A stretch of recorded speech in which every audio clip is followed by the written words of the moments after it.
Hello नमस्कार। चूँकि 69,000 भर्ती और एडेड में जो काउंसलिंग का है वो तो सेम रहेगा, बाकी तो प्रोसेस डिफरेंट ही है। तो जो उसमें 69,000 में डॉक्यूमेंट्स में जो लगा था मैं उसी को आपको दिखा रहा हूँ। ऑथेंटिक है ये, 69,000 का ही है ऑफिशियल। तो उसमें क्या क्या लगा था तो वो डिस्कस करते हैं। तो देखिए, ये इतने प्रमाण पत्रों की जांच होगी आपकी। एक तो हाई स्कूल, इंटरमीडिएट, स्नातक, डीएलएड जो भी हो, टेट, सीटेट, ये आपके पास सारा कुछ होना चाहिए। और आपसे उद्घोषणा, एक टाइप की ओथ आपसे ली जाएगी कि आपने जो भी भरा है वो सब सही है। और ये काउंसलिंग के टाइम होगा ये प्रोसेस कि जो आप जमा करेंगे। और फिर आपको ये मूल निवासी होने का एक उद्घोषणा करना पड़ेगा, अनुबंध, कि मैं मूल निवासी हूँ उत्तर प्रदेश का। अगर नहीं पाए गए वो मूल निवासी तो आपके विरुद्ध विभिन्न धाराओं में जो है अभियोग पंजीकृत किया जाएगा। अगर आपने गलती दे दी इसमें थाना आपको सब भरना होगा और आपको उद्घोषणा करनी होगी। ये पुलिस वेरिफिकेशन में आपका यहाँ से क्लियर भी होगा, पुलिस वेरिफिकेशन कराएगा डिपार्टमेंट। फिर आपका 100 रुपीज़ का स्टाम्प देना होगा। ये भी आपको अपने एड्रेस प्रूफ के लिए स्टाम्प देना होगा। 100 रुपीज़ का नॉन जुडिशियल स्टाम्प होगा। तो ये आपको जमा करना होगा। जो फॉर्मेट इसका इसी टाइप का होना चाहिए, क्योंकि एक ही डिपार्टमेंट है। बट ये था कि ये जो है बेसिक एजुकेशन परिषद करा रहा था, बोर्ड करा रहा था, ये डायरेक्टरेट करा रहा है अपना एडेड का। क्योंकि जितने भी स्कूल्स हैं वो डायरेक्टरेट में नहीं, वो उसमें जो परिषद के अंडर में रहते हैं, बेसिक एजुकेशन बोर्ड के अंडर में रहते हैं जो भी परिषदीय विद्यालय हैं। तो आपको एड्रेस प्रूफ के लिए ये आपको शपथ पत्र भी देना होगा। 100 रुपीज़ का स्टाम्प होगा। और 69,000 में जो जो लगे थे डॉक्यूमेंट, वो काउंसलिंग हेतु जो जांच किए जाएंगे। इसमें क्या होगा, एक मूल अभिलेख रहेगा, 2 आपकी जो है सेल्फ अटेस्ट कॉपियाँ रहेंगी, ये आपको जमा करना होगा। इसमें आपका आवेदन शुल्क होगा। अब वो जो काउंसलिंग के टाइम का आवेदन शुल्क होगा शायद इसमें, तो वो डीडी के फॉर्मेट में उन लोगों ने लिया होगा, तो वो डिमांड ड्राफ्ट अब बन जाएगा। बैंक से तुरंत जाएंगे, किसी भी बैंक से बनवा सकते हैं, कोई ज़रूरी नहीं आपका उसमें अकाउंट हो। किसी भी बैंक में जाके आप डिमांड ड्राफ्ट बनवा सकते हैं।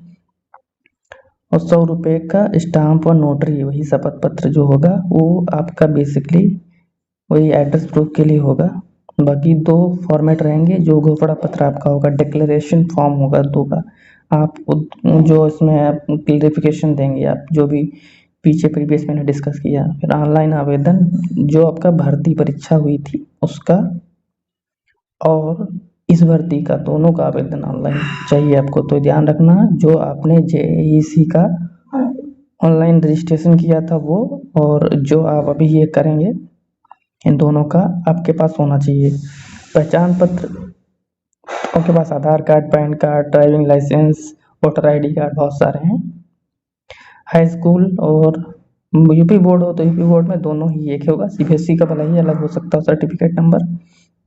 इंटर का और स्नातक का भी आपके पास सारे अंक पत्र एंड डिग्री होनी चाहिए। और बीटीसी आपका, डीएलएड, बीएड, इन सबके सारे रिलेटिव डिपार्टमेंट रिलेटिव जो है डॉक्यूमेंट्स होने चाहिए। और सबसे बड़ी चीज़, बीएड का जो है, इन लोगों ने इसमें एनसीटी का मांगा था कि एनसीटी से अप्रूव्ड है, तो उसका एनसीटी का जो है आदेश दीजिए, जो वो आपको वेबसाइट पे मिल जाएगा रिस्पेक्टिव। सीटीटी और यूपीटीटी का जो है अंक प्रमाण पत्र, सहायक भर्ती परीक्षा का अंक पत्र। तो रिजल्ट आपको चाहिए, इसमें साफ साफ क्लियर लिखा है, तो इसलिए जेएसी का भी रिजल्ट आपको चाहिए, जो संशोधित रिजल्ट था। ठीक है। और आपका निवास प्रमाण पत्र आवेदन के पूर्व का हो, उसमें साफ साफ लिखा है आवेदन के पूर्व का हो। जाति प्रमाण पत्र भी आवेदन का पूर्व का हो। 2 राजपत्रित अधिकारियों द्वारा निर्गत चरित्र प्रमाण पत्र। 2 राजपत्रित अधिकारी जो गेस्टेड होंगे, जैसे कोई भी गेस्टेड हो गया, बीडीओ हो गया, ब्लॉक डेवलपमेंट ऑफिसर हो गया, और जो भी आपका चिकित्सक हो गए, किसी से भी आप जो है अपना चरित्र प्रमाण पत्र वेरीफाइड करा लेंगे, कोई दिक्कत नहीं है उसमें। तो राजपत्रित अधिकारी द्वारा निर्गत चयनित प्रमाण पत्र, किसी भी राजपत्रित अधिकारी, जैसे आपका ब्लॉक एजुकेशन ऑफिसर BO भी होता है, गेस्टेड होता है, बट एक ग्रुप C में आता है। आप जो है किसी डॉक्टर जो होगा वो सब ग्रुप B में आते हैं, गेस्टेड होते हैं, ग्रुप B में आते हैं। असिस्टेंट इंजीनियर भी ग्रुप B में आता है, गेस्टेड होता है।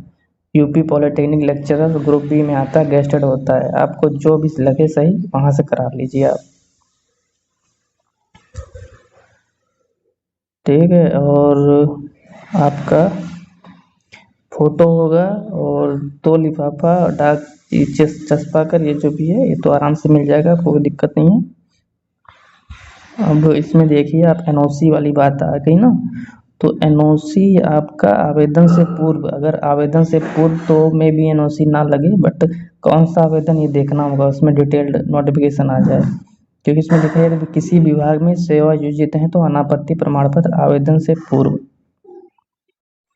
और आपका ये एक्स सर्विसमैन का जो है उसमें वो जो डिस्चार्ज प्रमाण पत्र है वो आपको लेना होगा रिस्पेक्टिव जो है मिनिस्ट्री से, रिस्पेक्टिव डिपार्टमेंट से अपना, ठीक है। और जो है आरक्षित वर्ग की महिला अभ्यर्थी के लिए पिता पक्ष का जाति प्रमाण पत्र आवश्यक है। ये देखिए सबसे बड़ा यही क्लेरिफिकेशन मिल गया कि जो भी महिला हैं, मैरिड महिला हैं, उनको पिता पक्ष का ही लगेगा। और CTT UPTT हो गया आपका,